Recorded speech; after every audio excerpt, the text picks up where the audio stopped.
Welcome back to Trinidad and Tobago. I'm Hema Ramkisoon, and this is the Morning Brew. How are you today?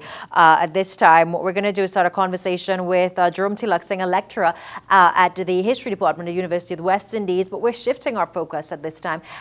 Today, November 19th is International Men's Day, and you can see the website and all the information coming up. International Men's Day will be observed in 78 countries this year, and there are 6 major objectives, and to go through the purpose of this day, why it's being celebrated or commemorated in Trinidad and Tobago, and why you should be interested. Jerome Tilak-Singh. Mr. Tilak-Singh, good morning. Thank you for joining us. Good morning, Hema, and also to your viewers and listeners. Now, this year we're talking keeping men and boys safe. Correct. How did you come up with the theme? That theme was suggested by other coordinators from Australia and United States and Britain who felt that this was an appropriate theme, particularly with the high rates of suicide, unemployment, boys being victims of domestic violence, boys being victims of bullying, right? So they felt that this was a critical theme, particularly where we see so many men and boys in areas of conflict, serving as soldiers, being victims of war.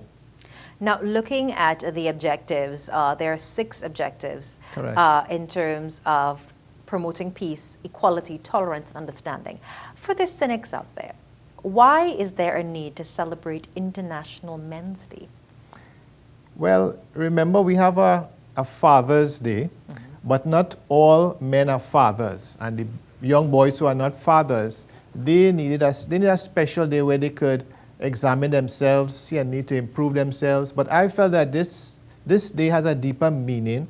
It's an attempt to promote gender equality, an attempt for men and women to understand, an attempt for some sort of reconciliation.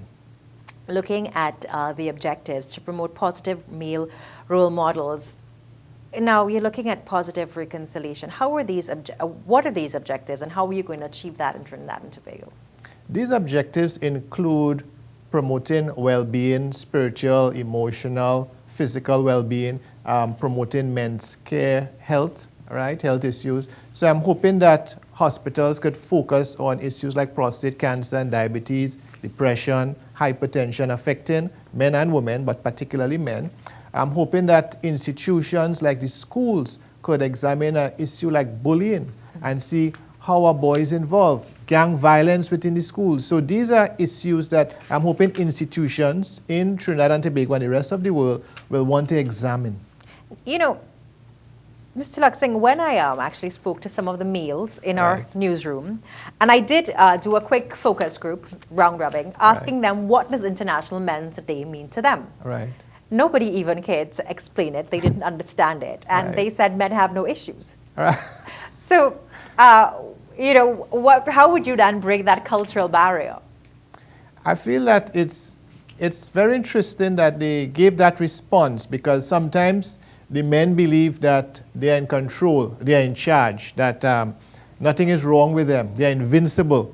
And they often fail to realize that they are susceptible to diseases, to illnesses. They're also part of some of these social problems. So I think that sometimes the men and boys need to reflect, do some introspection, and realize that it means more than just being in control. You know? More than just being in control. You know, a lot of people look at this and they say that there's this rising trend for men to be marginalized, looking for male role models. But then those in our society will still say there exist gaps of inequality where men are the beneficiaries. They are the ones making more money. They're the ones on top of the corporate ladder. They're the ones that it doesn't really depend on their looks or their sexuality to determine their status quo. I agree with you, but you have to remember that when you examine the lifespan of men and women, the lifespan of men, they are shorter. The issues, when you examine issues like poverty, unemployment, racism, you look at some of these figures, you realize that men are part of these problems, even something like gender-based violence, right? A lot of times, sometimes the men are the victims, and it's not an attempt for men to be portrayed as victims, but an attempt for men to see how they could empower themselves, how they could find solutions, how they could use their potential to create a more caring, a more peaceful, a better world. So I think that what you're saying is very true, that we are in a patriarchal society. It's male-dominated, and even though women have broken the glass ceiling, there are still men who dominate certain sectors. Now, keeping men and boys safe, how are you going to do that in Trinidad and Tobago? How are you going to ensure that we understand that Right. men are victims as well, and that we need to create a safe environment? Well, I am hoping to target certain NGOs and organizations like Arrive Alive, so that they could help increase this awareness among some of the drivers, the male drivers in particularly, who might not realize the danger, or might underestimate the danger of drinking alcohol and driving, right? Recently we had a serious accident. We did, but looking at creating that environment and getting men to actually speak about their issues. I feel We come in a society where it's considered not very macho Correct. to do that. Yeah, I agree with you totally. The issue of men opening up, the issue of men crying, the issue of men expressing their inner feelings, it's stereotyped as something that women would do. Right. There's a stigma attached to that. We don't want men to be considered soft, right? We don't want men considered inferior. So I agree with you totally that it's difficult to break that stereotype. You know, it's funny because I come back to the conversation in the newsroom yesterday morning, and I was told by one of my producers, you know, they don't need to hold hands and cry, and they don't need to discuss their issues. So it's funny. Do you think men also recognize when they need help, and when they do, how does one approach that? I feel that sometimes men recognize that there's a need for help, but often they are ashamed, embarrassed to go to a police station or to go to an institution, because maybe they might feel that they would be considered ill, or maybe they might be considered weak.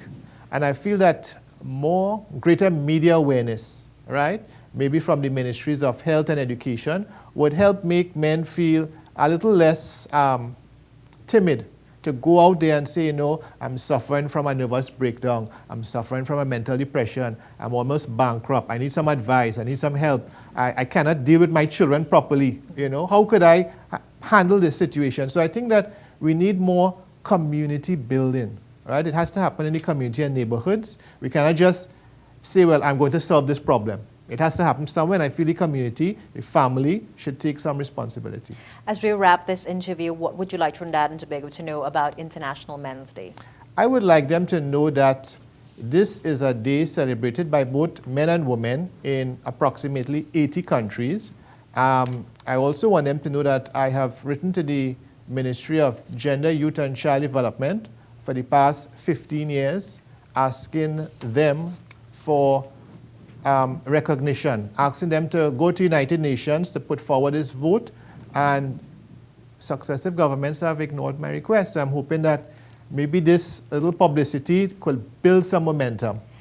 Understanding that men actually do have issues, and going beyond what we consider to be the societal norms and the stereotypes, creating a space that fosters proper and functioning development.